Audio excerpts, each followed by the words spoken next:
Saying that Afghanistan is not a safe place is something of an understatement. Almost two-thirds of the Afghan population were in need of humanitarian aid by the end of last year. And in the words of the United Nations High Commissioner, human rights are in a state of collapse. The restriction on women and girls amount to nothing less than a gender apartheid. Afghanistan is not a safe place for anyone, but is particularly not safe for the Afghan who worked along Western forces and diplomatic efforts, for civil society advocates, for women who formerly held high-profile political or legal roles, for members of the LGBTQ community and the many, many others who were forced to flee when the Taliban took control.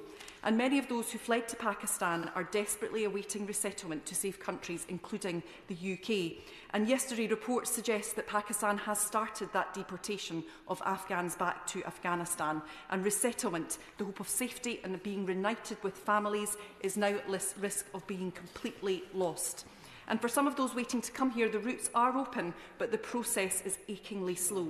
Many await family reunion, which was promised to start this spring, whilst others believe that they will be eligible to apply to come to safety in the UK under ACRS Route 3 Pathway 2, as yet unopened, almost 3 years after the fall of Kabul. I urge the Minister's Home Office colleagues to act in this regard. Pakistan's decision to deport the migrants they deem to be illegal is deeply worrying. In the first round of deportations in October last year, which was the subject of an urgent question by the Mobile Member for Glasgow Central, there were news reports of Afghans eligible for resettlement here being arrested during immigration enforcement. There is every reason to believe that this will happen again. And indeed, this round, Madam Deputy Speaker, puts even more people at risk.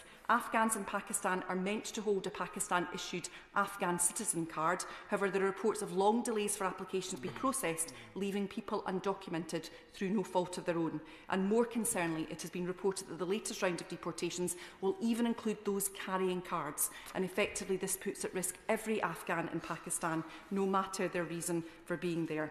The UK has a responsibility here, not just to those Afghans who we promise safety to, but in relation to the region as a whole. We can all understand the desire to flee from persecution, but we also understand the difficulties placed on support systems in Pakistan in response to those fleeing reaching their borders. If we want to show the UK as a global power and a global force for good, then we must act. So I ask the Minister what steps the Department is taking to ensure that all individuals eligible for resettlement or reunification in the UK are able to register themselves as being legally in Pakistan, what steps the Department is taking to prevent deportations of Afghans in Pakistan if they are likely to be eligible to settle in the UK, what steps they are taking with foreign allies to encourage Pakistan to halt these repatriations, and finally what steps the UK can take to assist Pakistan in supporting that refugee population.